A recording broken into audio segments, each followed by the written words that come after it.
It's let's keep it real with Am. Let's go. Real talk, raw facts. We don't move slow. She cut through the drama like a blade to the noise. Southern Belle with the truth. Don't play with the voice. Ay, let's keep it real with Am.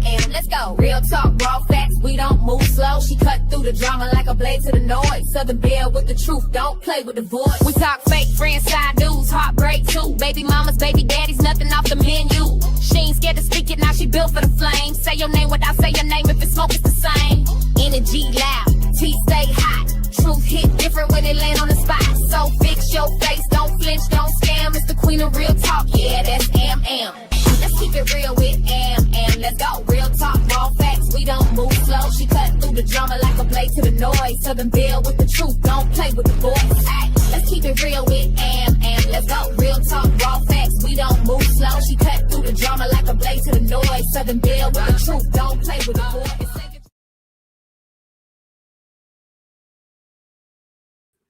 What's up, Candy? What's up, Miss Ashley? Hey, everybody. Come on in, hit that like button, Come on. Let's talk about Miss Nancy Gerthy. Come on in. Hold on, y'all. I'm really trying to do something, but hold on. I'm coming.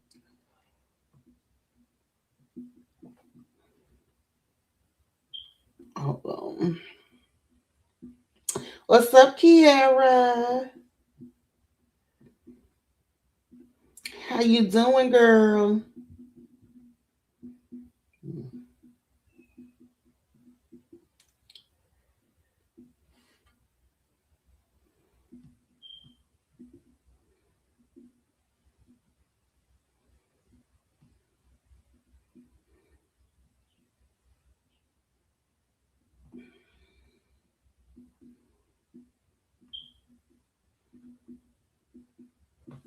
Okay. What's up? Yes, y'all. Please hit that like button for me. Let me go ahead and read my disclaimer. It's a copyright disclaimer under the Section 107 of the Copyright Act of 1976. Allowances made for fair use for purposes such as criticism, comment, news reporting, teaching, scholarship, education, and research. Fair use is a use permitted by copyright statute that might otherwise be infringing. So, let me share. Hold on, y'all.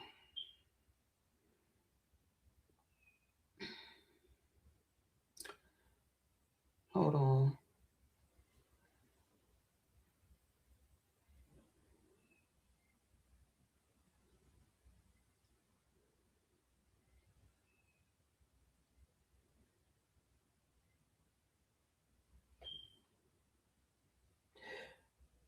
Okay, so let me know who is all familiar with this story.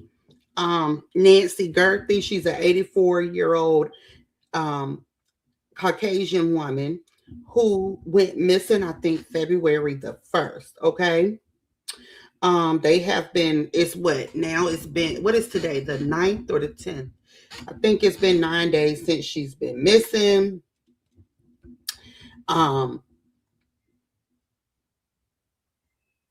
She is the mother of Savannah Gerthy on today's show. That is her daughter. Okay. She just disappeared from her home, and they unplugged her cameras. They found blood at the crime scene, which is they're treating her house as a crime scene. They found, and they tested the blood, and it was hers. So they don't know where she at. They're just trying to find her, and they just been camped out at her house, okay, looking for clues, looking for evidence. And her siblings, which is 3 of them, because they got some ransom note from the captors saying, if you give us this amount of millions, we can bring her home. So her kids got on the news, and they begged for their mother to be brought back. Hey, Yolanda, they begged for their mother to be brought back. So we're going to look at that. Let's look at what is going on with this case.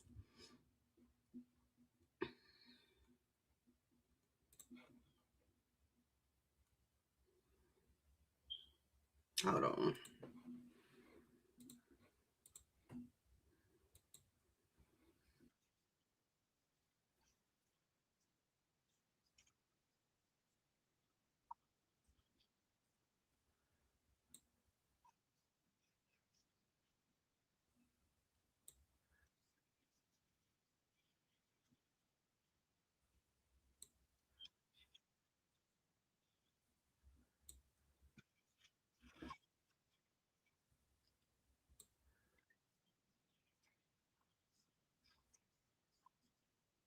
Hey, hey, Michelle. 200K. Are y'all That familiar matter about would Nancy? actually be publicizing. And so the fact The that we see 4-year-old this elderly appeal woman again missing. via social media Hey, tells us that Spicy. they're essentially responding to the alleged abductor here via the medium that they have chosen, and that is sending information out via the press. There are a couple things in that video that I think are key for us to focus on. The first, that you actually hear Savannah Guthrie there, and again, this is heart wrenching. I don't want to be too clinical. Yep. That's what I think too, Kiera. I do think it's somebody in the family. I'm not gonna lie to y'all. Blood has been found at the crime scene. The cameras was, taken off. I do think it was somebody in the family that have done something to this lady. It's very sad. She's 84 years old. And I think she's sick and she need her medicine. And now I forgot what it was. Daughter and son-in-law. Mm-hmm. I think the son-in-law is in questioning. Let's see. About this, but they were essentially saying that, look, we understand the demand that you have made. They're appealing to the person who may have taken Nancy Guthrie, and then saying that, look, we will pay.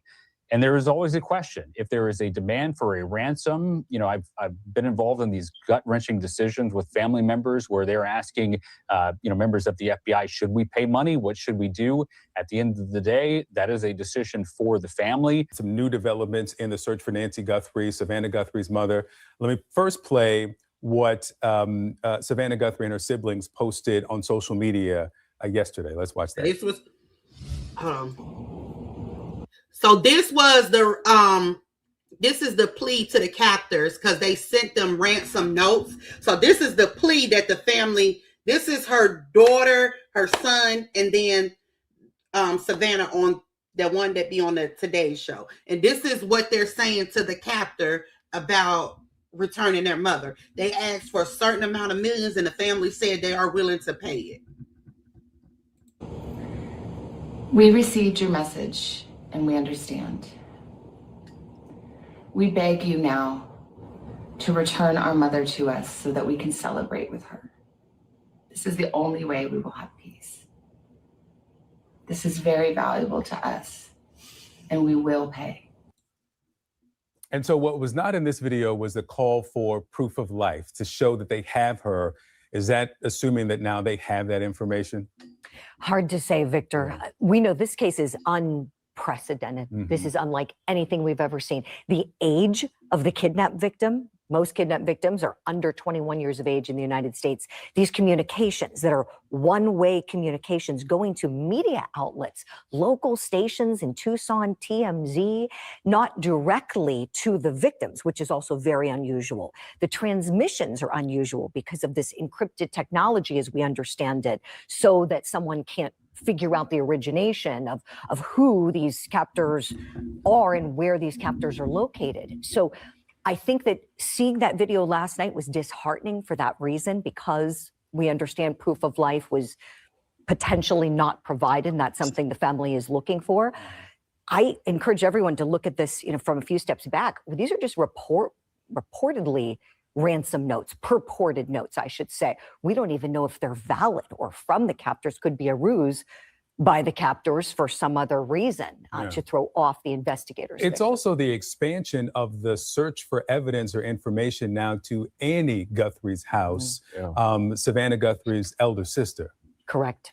It's also so heartbreaking to see a Savannah Guthrie. You cover entertainment news. Yeah. To see her in that vulnerable place where we've always seen her as this warm, caring morning anchor, and here she is, completely unmasked. Yeah, she's so vulnerable, her siblings, and just like you said, it's heartbreaking because we all can relate to the love that you have for a parent. And I just could not imagine having her live somewhere where you think she's secure and you think she's safe, and then this happens. Yeah, It's just devastating. she posted on social media, please pray. And of course, she's also said in those videos that she thanks everyone for the prayers, and she says she feels them and they're working. So again, it's that deadline of 5 p.m. tomorrow, in which what we heard from KOLD and TMZ is that is a more substantial consequence then. Of course, we don't want to think the worst, but they say they're now willing to pay. So hopefully they can get Nancy Guthrie back home. Nancy Guthrie's children are making a new plea for a safe return more than a week after she disappeared from her Arizona home.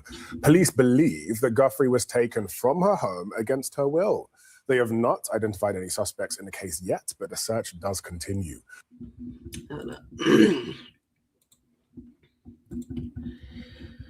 She say, Amber, what if they took a syringe and splattered blood on the porch because they have been searching around the other daughter's house? This story is sad. I really pray they find her soon. It is sad. Damn, if they did that, that's going to be crazy. And you know what? That's a good point. Because they definitely, that brother-in-law, and they definitely suspect.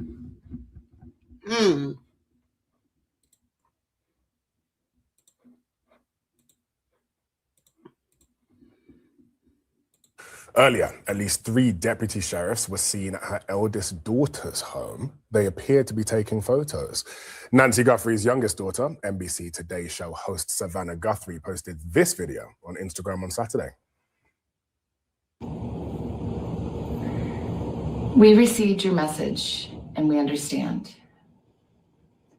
We beg you now to return our mother to us so that we can celebrate with her.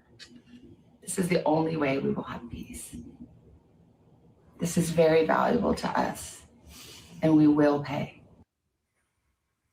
So it's not clear if the Guthrie family has received any new information after they called for proof of life from their mother's possible captor.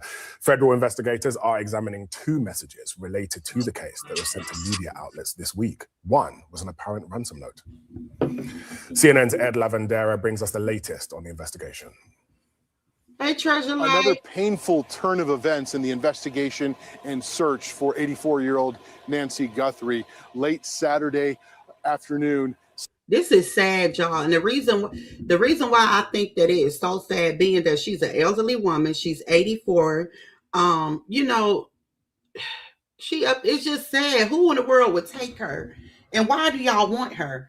Do the brother-in-law and the sister-in-law want the sister's money? Because y'all know she's on Today's show. Or what? Like, why? What did this lady do for y'all to want to harm her? I really want to know. This lady is 84 years old. I think she was a Bible teacher. And y'all, this happened in close to Tucson, Arizona. She was a Bible student. She was something, not a Bible student, Bible teacher. She was something else too, but I can't remember. But what did she do for somebody to come do something to her? And then say, give us, what, $6 million and we'll return her? Savannah Guthrie and her 2 siblings released another video communicating directly with whoever is sending the family messages about the ransom for Nancy Guthrie. Still to this point, after the release of this latest video, investigators have not said whether or not these messages are authentic or legitimate. Thank you, Candy, for that Cash App. I appreciate it. But clearly the Guthrie family behaving and speaking with whoever is writing these messages as if this is in fact, the conditions and the situation that the family is facing at this moment. Some context about how this message was delivered. Remember, on 5 p.m. Thursday, that was a deadline that FBI investigators said was alluded to in one of the initial messages sent to various news organizations, two here in Tucson, as well as TMZ. There was a video put out by Savannah Guthrie's brother, Cameron, right as that deadline hit on Thursday, but it wasn't until Friday morning that a second message was received. And now, more than 24 hours later, the Guthrie family putting out this other message. It's also important to explain that this is a situation where FBI hostage negotiators are the ones helping the family. I spoke with the sheriff a couple days ago who told me that he was not aware that the Guthrie family was putting out the first video. So clearly this is a situation where the federal investigators are managing this part of the investigation and the communications with whoever is writing these letters. But it also comes as investigators continue to do groundwork across the Tucson area. They were searching these areas Friday night, and we know investigators say that they continue to search for video or other clues around the city as well. I'm making a new plea for her safe return more than a week after she disappeared from her Arizona home. Police believe that Guthrie was taken from her home against her will. They've not identified any suspects in the case yet, but the search does continue. Earlier, at least 3 deputy sheriffs were seen at her eldest daughter's home. They appear to be taking photos. Nancy Guthrie's youngest daughter, the NBC. Imagine being able to build an app with your name on it, just by thinking about it. Meet Base 44. Okay, so he said that, dog it, wait a minute, I don't know. But he said that they was taking photos at the other sister home. We received your message and we understand. We beg you now to return our mother to us so that we can celebrate with her. This is the only way we will have peace. This is very valuable to us, 200K. and we will pay. It is not clear if the Guthrie family has received any new information after they called for proof of life from their mother's. Nope, they don't know if she's alive. Federal investigators are examining 2 messages related to the case. Nope, 200K. They don't know if she's alive or not.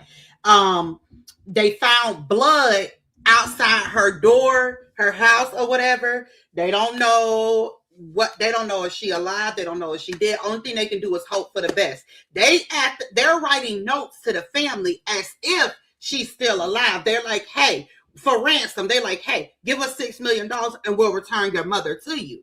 But we don't know if she's still alive or nothing. We don't know nothing. Thank you for that super chat too. 200K. Case that was sent to media outlets this week. One was an apparent ransom note. CNN's Ed Lavandera brings us the latest on the investigation. Another painful turn of events in the investigation and search for 84-year-old Nancy Guthrie. Late Saturday afternoon, Savannah Guthrie and her 2 siblings released another video communicating directly with whoever is sending the family messages about the ransom for Nancy Guthrie. Still to this point, after the release of this latest video, investigators have not said whether or not these messages are authentic or legitimate, but clearly the Guthrie family behaving and speaking with whoever is writing these messages as if this is in fact, the conditions and the situation that the family is facing at this moment. Some context about how this message was delivered. Remember, on 5 p.m. Thursday, that was a deadline that FBI investigators said was alluded to in one of the initial messages sent to various news organizations, 2 here in Tucson, as well as TMZ. There was a video put out by Savannah Guthrie's brother, Cameron, right as that deadline hit on Thursday, but it wasn't until Friday morning that a second message was received. And now, more than 24 hours later, the Guthrie family putting out this other message. It's also important to explain that this is a situation where FBI hostage negotiators are the ones helping the family. I spoke with the sheriff a couple days ago who told me that he was not aware that the Guthrie family was putting out the first video. So clearly this is a situation where the federal investigators are managing this part of the investigation and the communications with whoever is writing these letters. But it also comes as investigators continue to do groundwork across the Tucson area. They were searching You're right, these Candy. areas Friday night, and we know investigators say that they continue to search for video or other clues around the city as well. Ed Lavandera, CNN, Tucson, Arizona. Children as they make yet another plea for her safe return more than a week after she disappeared from her home in Arizona. Her daughter, NBC Today Show host Savannah Guthrie, posted this video on Instagram Saturday. We received your message and we understand. We beg you now to return our mother to us so that we can celebrate with her. This is the only way we will have peace. This is very valuable to us, and we will pay. And the Guthrie family has been closely working with authorities, including the FBI, before putting these videos together. It is not clear, however, if the Guthrie family has received any new information after they called for proof of life from their mother's possible captor. Federal investigators are now examining 2 messages related to the case that were sent to media outlets this week. One was an apparent ransom note. Police have not identified any suspects in the case, but they do believe that Nancy Guthrie was taken from her home against her will on February 1st. Here's CNN's Ed Lavandera in Arizona following the investigation.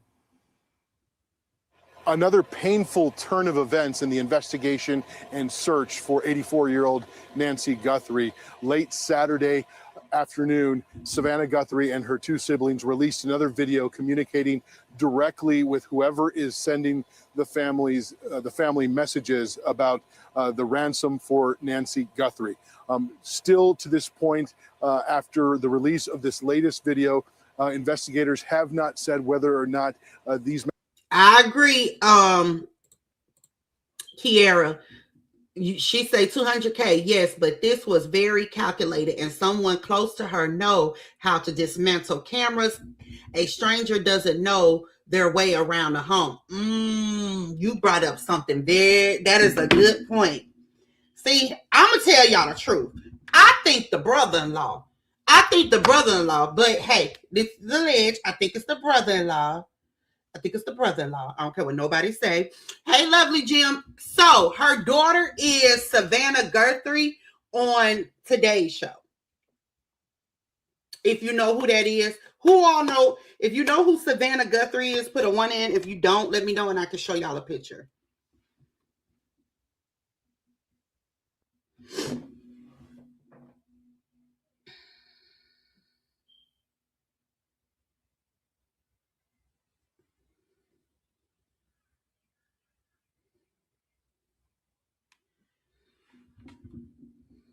Yeah, that do make sense. 200K, it do. Okay, do you?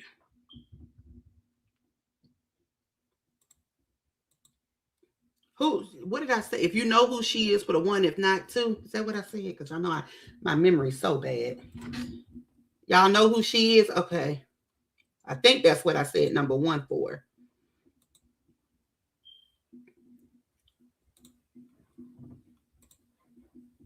Messages are authentic or legitimate, but clearly the Guthrie family behaving and speaking with whoever is writing these messages as if this is in fact, the conditions and the situation that the family is facing at this moment. Some context about how this message was delivered. Remember, on 5 p.m. Thursday, that was a deadline that FBI investigators said was alluded to in one of the initial messages sent to various news organizations, 2 here in Tucson, as well as TMZ. There was a video put out by Savannah Guthrie's brother, Cameron, right as that deadline hit on Thursday, but it wasn't until Friday morning that a second message was received. And now, more than 24 hours later, the Guthrie family putting out this other message. It's also important to explain that this is a situation where FBI hostage negotiators are the ones helping the family. I spoke with the sheriff a couple of days ago who told me that he was not aware that the Guthrie family was putting out the first video. Okay, so the deadline is coming soon that the ransoms was giving them what? I don't know how many hours they was giving them. I don't know if it was 20. It might have been 48 hours. I don't know. But the deadline is coming up soon. The deadline is today, I want to say at 5 or either 6. So they got to have the money by 5 or 6 via Bitcoin. Is that what it's called? That way.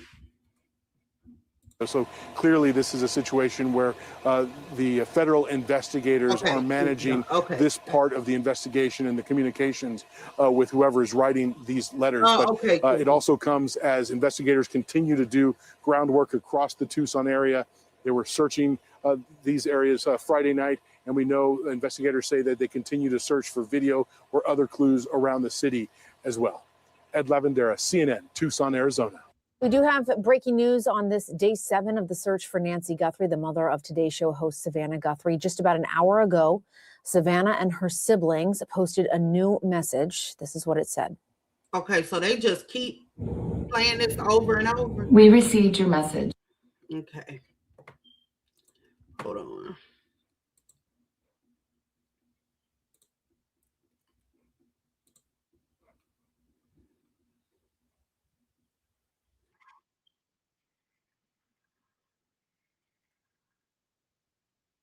See, this is outside her house.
Here's how I revive them.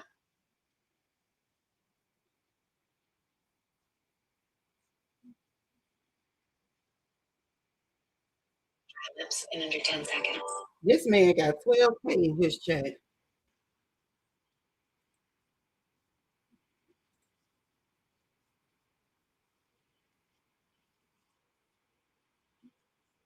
Oh, so he's on the scene.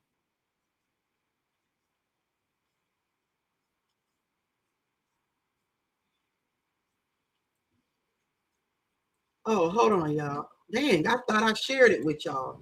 He's Everyone on is the scene, on this y'all. wait and see approach.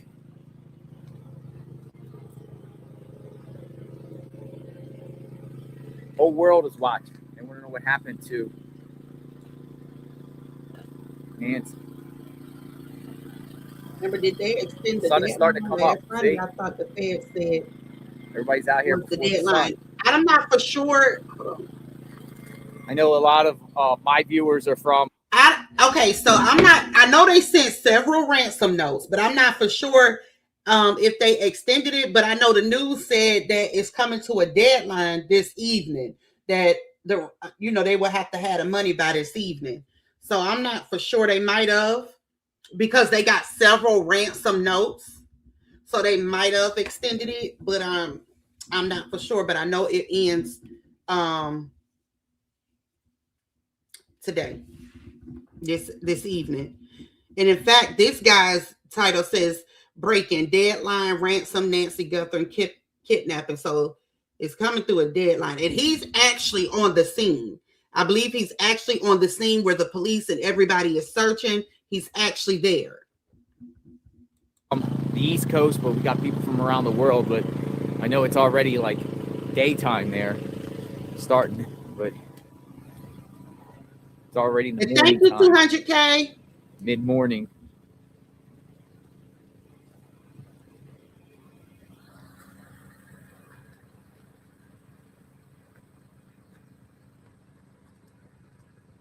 You guys are like drone experts. Yes, so they want them to give the money with through Bicon or whatever. But y'all, like Candy said, I hate to say this, I really, really hope and pray that they find this lady safe and sound. But like 200K, she's missing her peacemaker. And usually when these type of cases come, and see y'all, she's been gone since February the 1st. They usually don't be found unalive, but I hate whoever did this. This lady was 84 years old. Like, she was living in her golden life. Like, come on now. Why would you do this? This just makes me sick.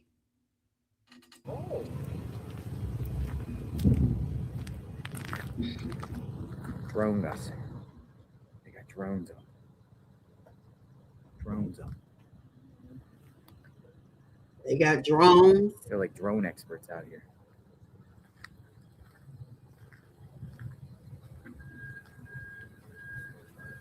Oh, that sun feels so warm. It was cool this morning. It was like, are they going to do another search here today?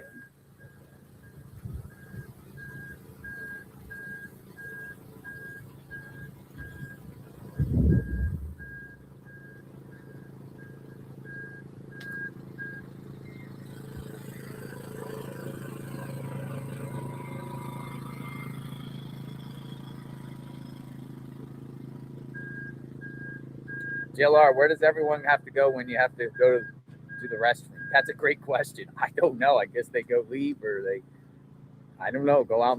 So people keep asking us, where do you film your podcast? We shoot everything inside Riverside. I record our show in 4K, even though we're 1,000 miles apart because we won't move to New York. And you're crap out here. Because people have been out here like, absolutely. There is an unverified ransom letter. Let us break that down for you and talk about two different letters. They are considered to be messages received from yes, this is sad. Stations. There was one this week. And have daily mass. Yep. According to FBI public statements, they are still trying to verify these letters. But as they continue to try and verify these letters, the Guthrie family hoping to have more communication with whoever sent them. Well, more coming up.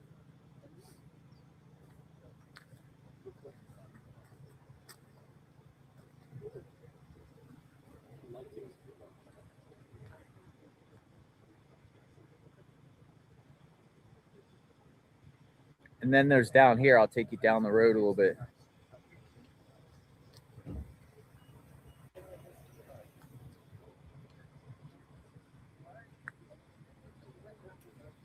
Reception comes out good out here at times. It's pretty good. I'm shocked that we're in the Catalina foothills and the reception here on Verizon.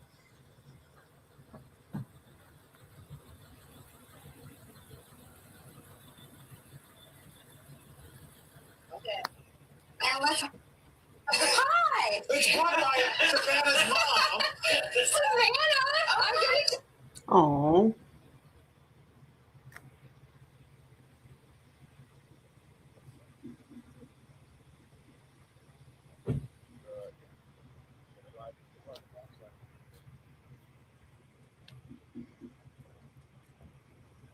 We don't know why. It seemed like it's an inside job within the family, but we don't know why they took her. Like, we don't know. 84 years old and took her. She didn't have much life here and took her. 84, y'all. We don't live really. Our life, our expected life is really at 70. Okay, at 70 years old. 84, she left. She lived past it. Anybody live past 70 or whatever, but our expected life is 70. It's 70. But she was 84 and other people live past that. But as I'm saying, I'm not trying to be mean, but she was living in her golden years. Why do this to her? Could you imagine getting all the way to your golden years? When I say golden years, I'm saying 70, 80, 90 years old. Could you imagine getting there just to be, I don't know, well, you ain't gonna be able to imagine that because you're gonna be dead, but could you imagine somebody living their golden life the best, like did everything good in their life, was a good citizen, just to get killed in your golden years? It's crazy. Yeah, it's money. That's what I want to know. Let me see something. If somebody can give me them, let me see something if I can find. Because that's what I wanted to know too.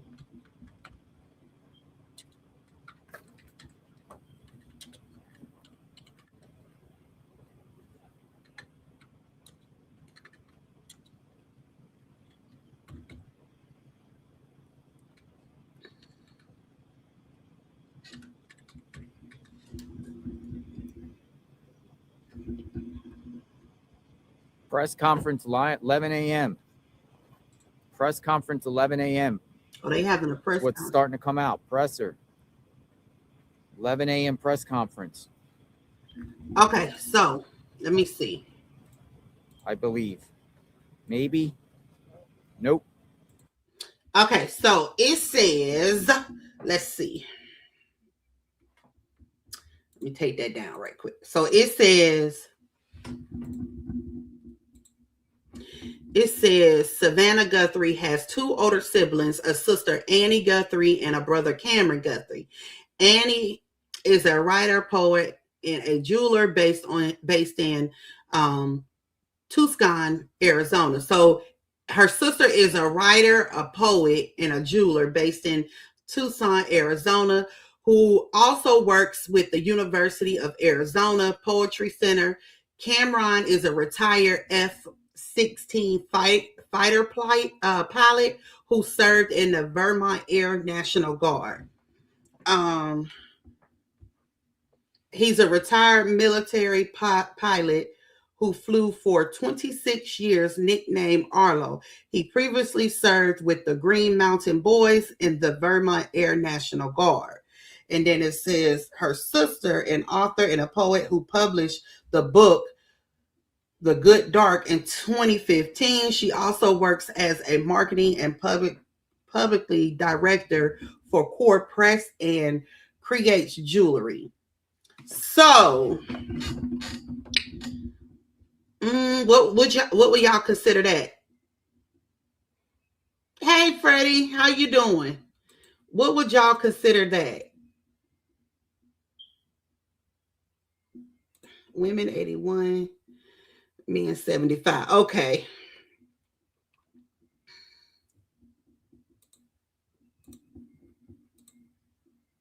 The son-in-law? Okay, hold on.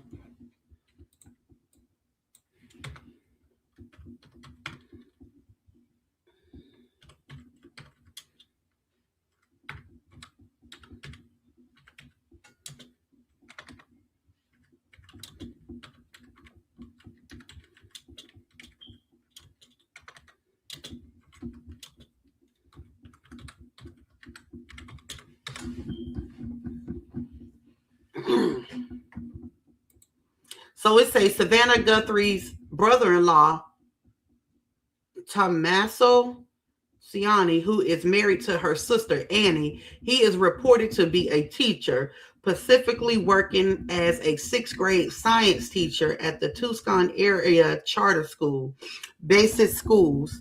He resides in Tucson, Arizona, and was among the last to see his mother-in-law, Nancy Guthrie, before her disappearance. So the brother-in-law was the last one to see her. Wow. Let's see.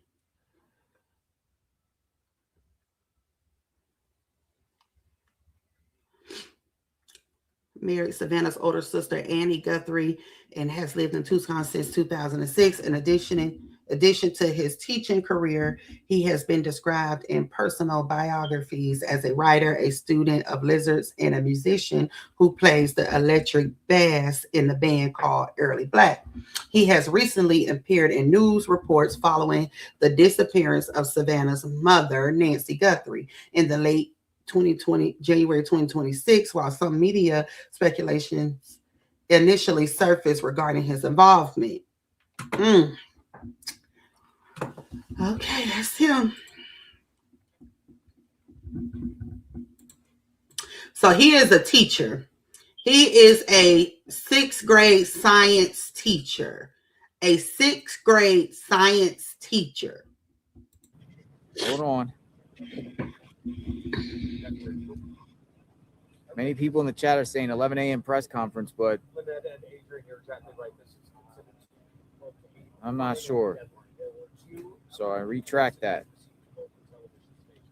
One earlier this week, another one on Friday. FBI is still trying to verify these. I think we have a lot of people just spamming this morning.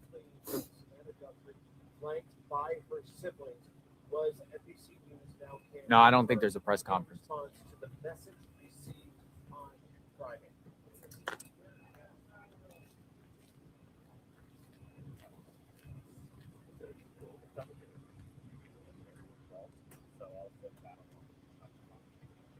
Thank you. Good morning. So this is the spot. This is the spot where we're going to be this morning. The sun is just starting to come up. We'll see what happens here today. Sheriff's Department remains firm that a person or persons of interest or vehicle has been identified in connection to the disappearance of 83-year-old Nancy Guthrie. But as we take a look at some video on search for Nancy Guthrie, we watch as her car was towed from her home on Friday night. I wish I could go to the scenes, y'all. I really do wish I could go to the scenes. Saturday night. That's nearby Nancy Guthrie's home. And as detectives came back, We need to have a prayer meeting online for Nancy. pulling Who off wanna a lead the manhole prayer? cover in the backyard and even checking a septic tank. So as we come back here live, I want to point out to you that this is a deputy. Whoa. What's that? I just built a budgeting app in Base 44. Guys, Nina just built an app. Impossible. The Sheriff's Department says they are not going to comment on any of the evidence that they are analyzing at this hour. Another and that sheriff they arrived. continue to canvass this neighborhood. Two They sheriffs. wanna let us know We've got two that sheriffs here they now. have left the Shift change. family in the loop, if you will, when it comes to all their investigative efforts. But as we wait to hear for the 5 p.m. deadline, Got two sheriffs here now. Tommaso Cioni. Oh, brewing. hold on, y'all. I found something. Brewing. Hold on. Let's look. Let's read about this brother-in-law. Hold on.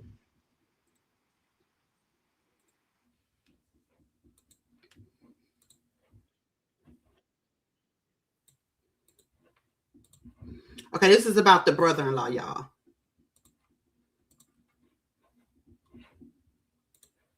Tommaso Cioni. A name that, I mean, if you typed it into a search bar in 2025, Or even what, the first couple of weeks of January 2026. right, the internet would have basically shrugged at you. You might have found, what, a Rate My Professor review? Probably a good one, yeah. Yeah. Or maybe a blurry photo of a guy playing a Fender bass in some dimly lit Wow, are you Tucson bar, Exactly. A school newsletter. He was, by all metrics, an anonymous figure. which is the baseline for almost everyone. For 99.9% of us, yeah. He was a private citizen living this very specific, seemingly curated life in the desert. But fast forward to right now, early February 2026, and the algorithm has just completely devoured him. He's trending globally. Globally. His face is everywhere. And it's not because of his bass playing or his teaching methods. It's because he has become the anchor point of this sensational mystery involving one of America's most famous media families. It's such a massive disorienting shift. And the tension here is just, it's incredibly thick. On one side, you have this portrait of a beloved, a somewhat eccentric science teacher, a devoted family man. On the other, you have a media firestorm, and I really don't use that term lightly, labeling him a prime suspect. And that label, it carries a weight that the facts sometimes really struggle to lift. So here's the mission for this deep dive. We aren't here to solve a crime. We're here to understand the person at the center of this storm. We've got a stack of investigative reports, biographical data, the timeline of the Nancy Guthrie disappearance. We're going to look past the breaking news banners to figure out who Tommaso Cioni actually is. It's basically a case study in how quickly a human life gets flattened into a character, you know? You're either the saint or the sinner, and the media just hates the gray area in between. So let's start with that gray area. Or maybe the reality of the man before all the cameras showed up. We know he's been in Tucson, Arizona since 2006. Right. He's deeply embedded there. He's of Italian descent. And from everything we can gather, that isn't just a footnote for him. It's a huge pillar of his identity. But what really stands out in the biographical data is the specific language people use to describe his personality. And this comes from the people closest to him. You're talking about the description from his wife, Annie Guthrie. Annie Guthrie, yes. And context here is key. Annie is Savannah Guthrie's sister. but she is also a professional writer and poet. She chooses her words very carefully. And she described him as a, what was it? She's described him as a great manifester. Great manifester. Okay, you have to unpack that for me. I know. Because to a cynic, or maybe just to me, that sounds a little, I don't know, vague, like it's something you'd read on a motivational poster. What does it actually mean? Well, it seems to be less about wishful thinking and more about willpower. She's been quoted saying he writes poetry through the way he lives his life. Okay. So when you combine manifester with that sentiment, you get a profile of someone who is intensely deliberate. He doesn't just let life happen to him. He curates his environment. He shapes his reality. So he's an active participant in building his world. Precisely. But here's where it gets tricky. In a marriage, a great manifester is magnetic, right? It's someone who makes things happen. Sure. But flip the lens to a criminal investigation. Suddenly, that same trait, that intense desire to control one's environment, that can be read very differently by a detective. Right. Deliberate starts to sound like calculated. And controlling the environment starts to sound a lot like covering your tracks. Yeah. That's the danger. The trait itself is neutral. It's the context that provides the coloring. But if we stick to his life before this incident, this deliberateness shows up in his hobbies. He's kind of a Renaissance man type. Yeah, let's run through the dossier here. First, Yeah. the music. He's an electric bass guitarist. And he's not just, jamming in the garage. He's active in the Tucson scene. And think about the psychology of the bass player for a second. Oh, here we go. I knew you'd have a theory on this. Well, just think about it. The lead singer wants the adoration. The lead guitarist wants the glory. The bass player is the foundation. They're holding the rhythm and the melody together. It requires a steady, grounded personality. You rarely find a chaotic narcissist playing bass. So you're saying his choice of instrument suggests someone who is comfortable in a supporting role, someone who doesn't need to be the loudest voice. It suggests discipline and a willingness to be part of a whole. It aligns with that whole family man image. And then you have the culinary side. The homemade pasta. The homemade pasta. He's apparently very serious about it. Which, let's be honest, is a pain to do. It is. It's a process. You can't rush it. It's tactile, it's precise, and it's nurturing. Again, it fits Annie's description of writing poetry through life. You're manifesting something complex for the people you love. And he also literally writes poetry. That's a shared language between him and his wife. Which is so significant. It tells you their relationship is built on this deep intellectual and emotional communication. They're creative collaborators. So up until late January 2026, the profile is cohesive. A soulful, artistic guy who keeps the rhythm and feeds his family. But he's not a starving artist. He has a very serious day job. And honestly, this is the part of the profile that I find most interesting because it sort of contradicts that poet vibe. He's a science teacher. And not just any science teacher. He's at Basis Oro Valley. And for anyone who doesn't know, explain what Basis is, because this isn't just showing up and, putting on a video for the kids. No, not at all. Basis schools are consistently ranked among the top in the nation. They are academic pressure cookers, rigorous. To teach there, you need deep subject matter expertise. And what's his role? He's a subject expert teacher for 6th grade science, but he also teaches AP biology to high schoolers. AP bio is no joke. That's college level material. Exactly. So this tells us he has some serious intellectual horsepower. He has to break down incredibly complex systems, genetics, cellular respiration for teenagers. It requires patience and a very sharp analytical mind. Right. You can't just manifest your way through an AP biology curriculum. No, you need hard facts. And within biology, he has a specific passion. Reptiles. He's a lizard guy. He is fascinated by them. And this is another one of those details. It's like a Rorschach test, Totally. I mean, growing up, the science teacher with the terrarium in the corner, that was always the favorite. It made science real. Of course. It's the cool teacher vibe. Yeah. It shows a love for the natural world, even the scaly parts. But move that detail into a crime blotter. And suddenly he was obsessed with cold-blooded creatures. Yeah. Ooh. The media loves to use reptiles as a shorthand for something weird or a lack of empathy. It's a cheap literary device, but it works on the public imagination. We have to be really careful not to let the current headlines rewrite his past. Exactly. Okay, so we have the poet, the bassist, the AP bio teacher. Now we have to introduce the catalyst, the event that took this man from the classroom to the cable news chyron, The Guthrie connection. This is the multiplier effect. If Tommaso were just a guy in Tucson whose mother-in-law went missing, this would be a local story. Page 4 of the Arizona Daily Star. But he's Savannah Guthrie's brother-in-law. Correct. Nancy Guthrie, the missing woman, is Savannah's mother. And when you involve a network news anchor of that stature, the media machinery doesn't just turn on, it goes into overdrive. The spotlight is just blindingly bright. Immediately. Instantly. So let's get to the timeline. Saturday, January 31st, 2026. What are the hard facts of that night? The facts are sparse, and that's actually part of the problem. Nancy Guthrie is 84. Tommaso and Annie, his wife, were with her that evening. They had dinner. Just normal family stuff. By all accounts, yes. And then Tommaso and Annie dropped Nancy off at her home. Okay. And that is the last confirmed sighting. They are the last known people to see her. Which automatically puts them at the top of the list for law enforcement. That's not suspicion. It's just... That's just how investigations work.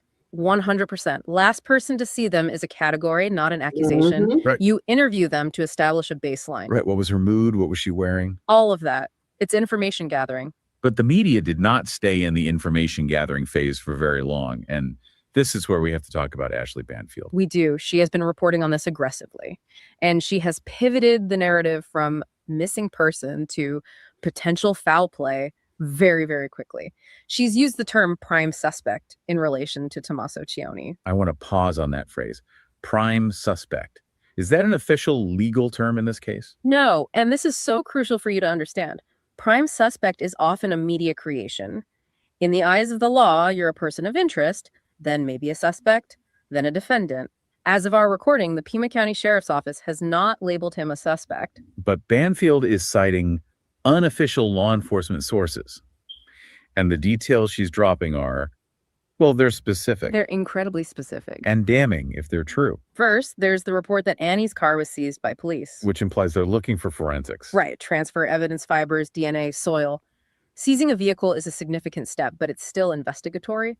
However, the second allegation, that's the one that really lit the fuse. The cameras. Banfield reported that surveillance cameras near the scene were destroyed. Destroyed. Not just turned off, not malfunctioned. Destroyed. That is the claim.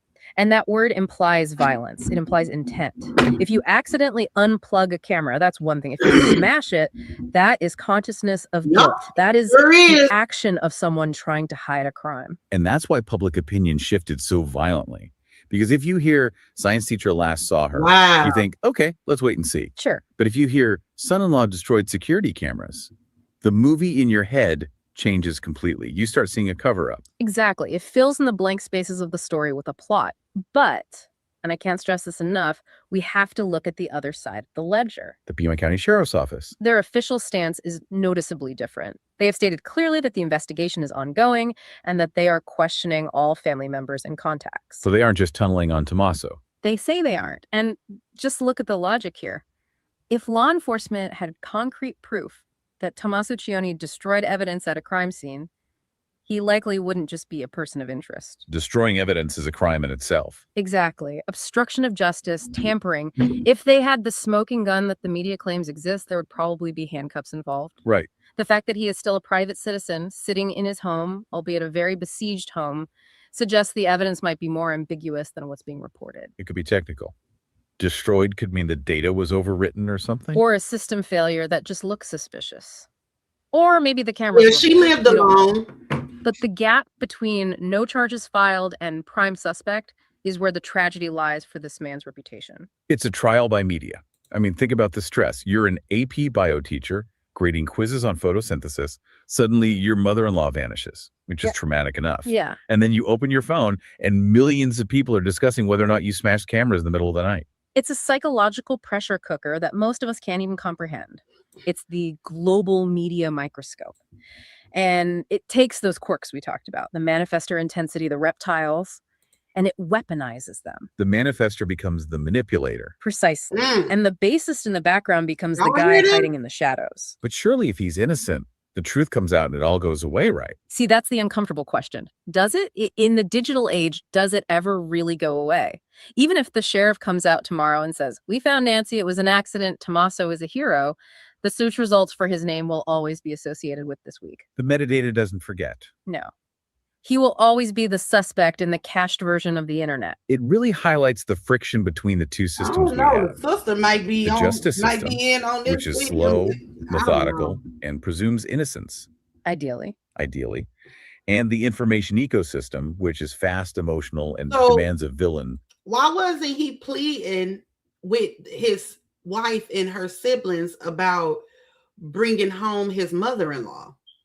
Immediately. The news cycle abhors a vacuum. Nancy is missing. That's a void. The media needs to fill that void with a story. And quiet science teacher waits for police to do their job is a boring story. Devious son-in-law covers his tracks, keeps people watching. Even if it destroys the guy's life in the process, collateral damage is part of the business model, unfortunately. So, synthesizing all this, Mm-hmm. we have two Tommaso Sionis right now.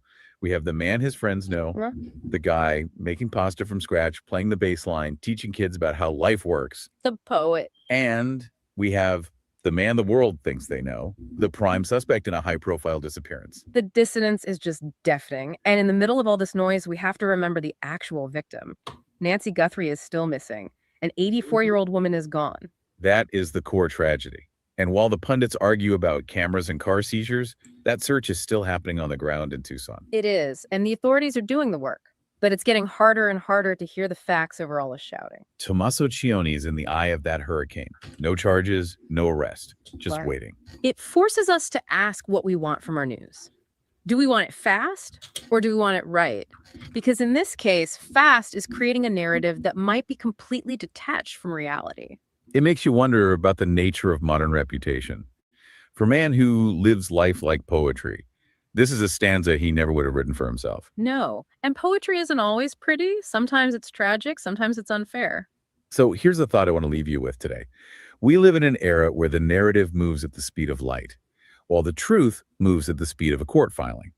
By the time the facts actually lace up their shoes, the story has already run a marathon around the globe. If Tommaso Cioni is cleared, can the truth ever really catch up? Can you ever go back to just being the quiet science teacher who plays the bass once the world has decided you might be a villain? That's the lingering question. And looking at history, the answer is usually no. The shadow tends to stay. Something to think about the next time you see a breaking news alert. We'll be tracking this story as the actual facts, not just the rumors, come to light. Thanks for listening to this deep dive. Stay curious, stay critical, and maybe don't believe everything you scroll past. So that's pretty much about the brother-in-law, the husband. But there was something else. I wanted to look at the body language. Here it is. Something up for law enforcement. And I'll explain that to you once this thing is resolved. I'm going to do a whole video on what's going on in that video, as well as the brother's video and the video where they're saying they're going to pay the ransom. Let's take a look. Joining us now is world-renowned behavioral analyst and body language expert, Scott Rouse. Scott, thank you so much for joining us. We don't want to speculate. We don't know what's going on exactly. The investigators are doing the best they can. Based on what we know, those 40 minutes, somebody was in. And you know what? Usually, y'all, you know what? That's a good question, because usually your neighbor's camera can pretty much let you know like what's going on. And they ain't said nothing. I wonder when an update gonna be, like a conference. Inside the house, 40 approximately minutes, somebody was taking out. So we're gonna look at the body languages from each video. I only seen one video. I never could find the other video, but we're gonna look at the body language and see what this man come up with. The cameras, you see the siblings there holding on to one another. Your thoughts? Yeah, some people see this and say the behavior is kind of odd for someone in that situation. We have to keep in mind that they've been at the highest level of stress they've ever been in their lives. Right now, you're seeing it. And they've been directed to say, we need to tell them now that we're ready to pay the ransom. So that's what we're looking at. These people who are at a very high level of stress. And after a while, that burns you out. And there's no way to feel those emotions from a body language perspective the way you initially do. So that's why they look so odd, and that's why it looks like they're not into it, or it looks fake in some instances. Yeah. So especially Savannah, because she's been running this, I'm sure, 1,000 times, and she's the key communicator in this. Let's play the video where they said, "We will pay." Take a look at this. Okay. We received your message and we understand. We beg you now to return our mother to us so that we can celebrate with her. This is the only way we will have peace. This is very valuable to us, and we will pay. What do you make of this? All right. Well, there are a few things that are different here that are in that initial video and the first one that came out. We're actually seeing a little bit of anger here from Savannah and frustration in all three of them. I won't go into the minute details of all those, but I promise you that's what's in there. So apparently they're either under the Let's play the first video. Let's play the first video so we can see the difference. Do we have video of that? The first video? Is this it right here? Can we start playing it? I didn't get to finish what I was saying here, but what I'm also seeing is grief and defeat, and that's very important. And again, we'll talk about that later on. We are ready to talk. However, we live in a world where voices and images are easily manipulated. We need to know, without a doubt, that she is alive and that you have her. So let's break down the difference in the two videos. Okay.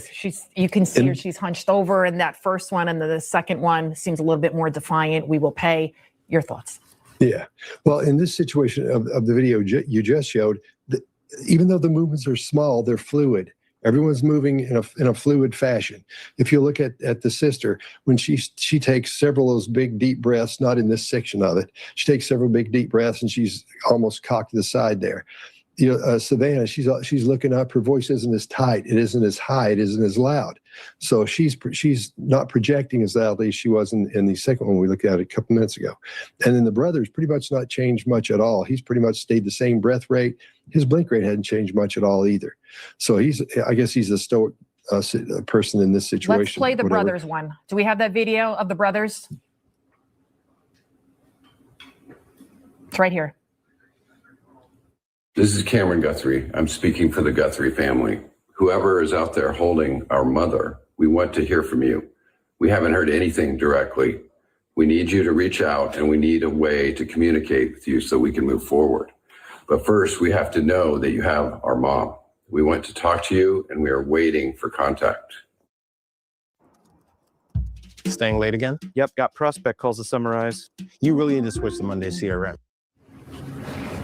So there you have the brother seems kind of the same. Let's give us your analysis. In this situation, he's rehearsed that about 3 times. That would be, if I was a betting man, that's what I'd say. I'd say that's his third shot at it. And the people that are watching him are the ones that are okaying it as he says that. So he's reading what he's saying, but he already knows the lines as well. He doesn't know them verbatim, but he knows them well enough to give part of them and then look down to start the next one. So that's a rehearsed one. And also the very first video we saw, that was probably the third or fourth. Again, if I was a betting man, I'd say it was probably the third shot at it, because of the way when they deliver those messages they're giving back or to the camera, you can tell when they pause, the other ones relax and the other ones start. They're preparing for the other one to start, so they know where their parts are, where those sections are. They're at least familiar with the words that happen, that are spoken before they start up again. Right. And in this last one, I think Savannah is the only one supposed to be talking there. All right. Let's leave it right there. Scott Rouse, thank you so much. All right. Now, remember, when this is resolved, I'm going to go over what they're saying in those videos and why I couldn't tell you what they're saying in those videos. It's obvious to law enforcement, and that's all I'll say about that, but there's more to come. We received your message, and we understand. We beg you now to return our mother to us so that we can celebrate with her. This is the only way we will have peace. This is very valuable to us, and we will pay. This is Cameron Guthrie. I'm speaking for the Guthrie family. whoever is out there holding our mother, we want to hear from you. We haven't heard anything directly. We need you to reach out, and we need a way to communicate with you so we can move forward. But first, we have to know that you have our mom. We want to talk to you, and we are waiting for contact. On behalf of our family, we want to thank all of you for the prayers for our beloved mom, Nancy. We feel them, and we continue to believe that she feels them too. Our mom is a kind, faithful, loyal, fiercely loving woman of goodness and light. She's funny, spunky, and clever. She has grandchildren that adore her and crowd around her and cover her with kisses. She loves fun and adventure. She is a devoted friend. She is full of kindness and knowledge. To you? I'm just talking to y'all. her Let it and on you'll you. see. Hey, Danny. The light is missing from our lives. Uh-oh. Let me see. Nancy is our mother. Let me see this. We are her children. She is our beacon. She holds fast to joy in all of life's circumstances. She chooses joy day after day. Despite having already passed through great trials of pain and grief, we are always going to be merely human, just normal human people who need our mom.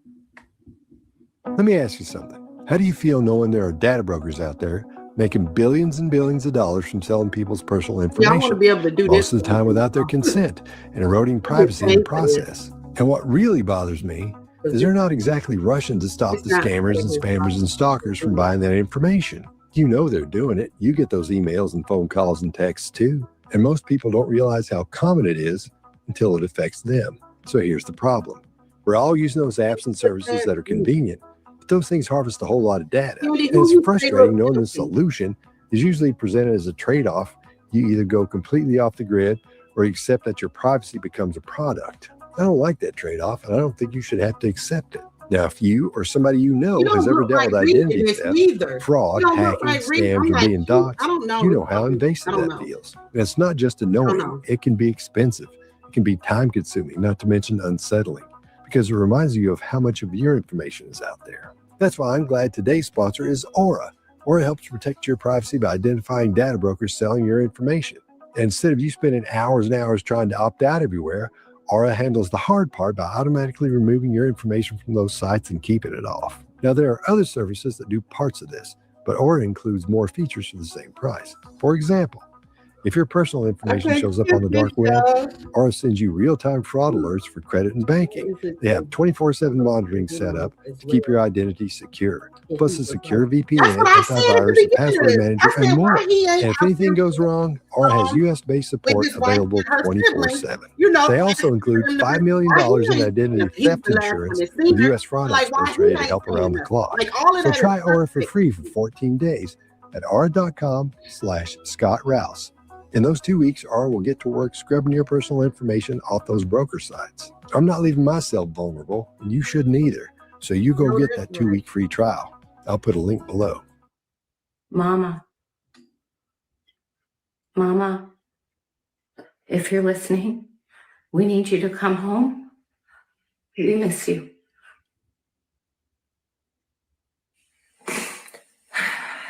Our mom is our heart and our home. She is 84 years old. Her health, her heart is fragile. Savannah crying real deal tears, y'all. Constant pain. She is without any medicine. She needs it to survive. She needs it not to suffer. We too have heard the reports about a ransom letter in the media. As a family, we are doing everything that we can. We are ready to talk. However, we live in a world where voices and images are easily manipulated. We need to know without a doubt that she is alive and that you have her. We want to hear from you, and we are ready to listen. Please reach out to us. Mommy, I'm talking about her son. if you are hearing this, it do sound. You are a strong look crazy woman. to me. You are God's precious daughter, Nancy. We believe and know that even in this valley, He is with you. Everyone is looking for you, Mommy, everywhere. We will not rest. Your children will not rest until we are together again. We speak to you every moment, and we pray without ceasing, and we rejoice in advance for the day that we hold you in our arms again. We love you, Mom. We love you, Mom. Stay strong. We love you. We love you.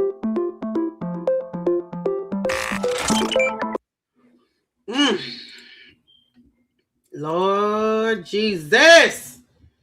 This is sad, y'all. This is so sad.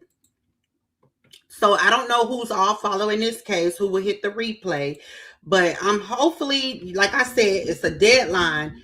The deadline is this evening, rather, that they'll have to have the $6 million via Bitcoin to give it to the captors. Now, we don't know who.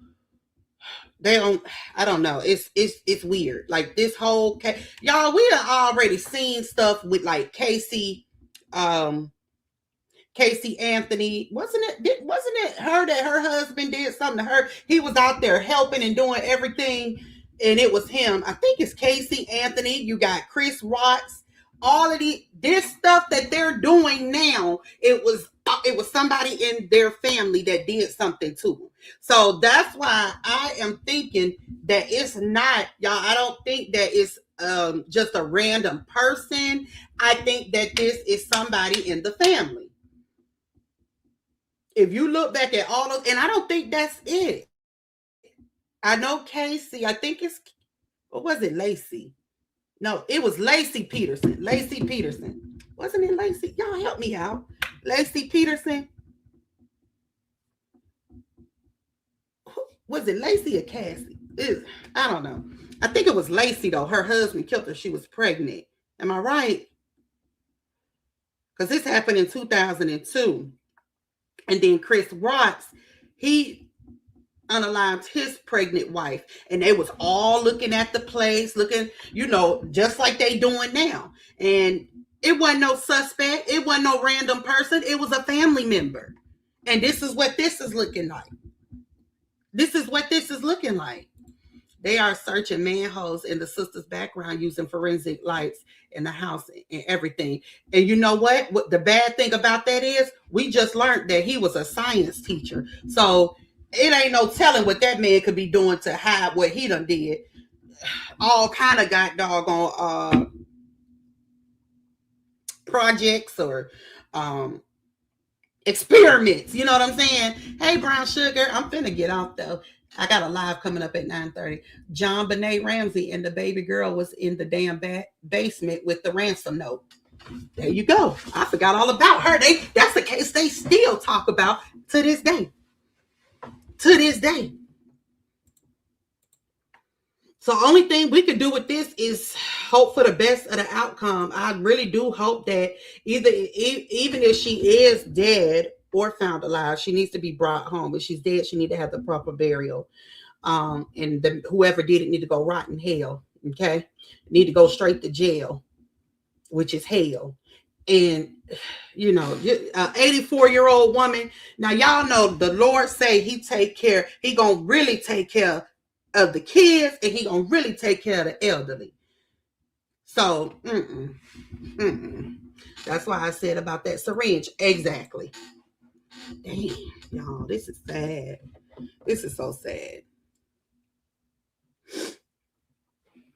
All right, let me thank you, Candy, for being a member for 17 months.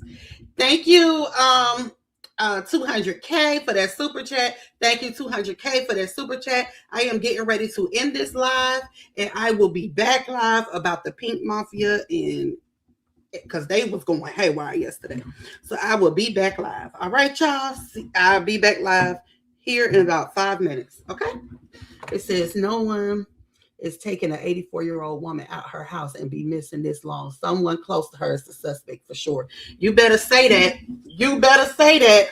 It ain't no random hit person. No, this is family. I absolutely believe that. And I'd be so happy when it come out. And I could tell y'all, told you so. All right. All right, y'all. I'll see y'all in about 5 minutes. Bye, y'all.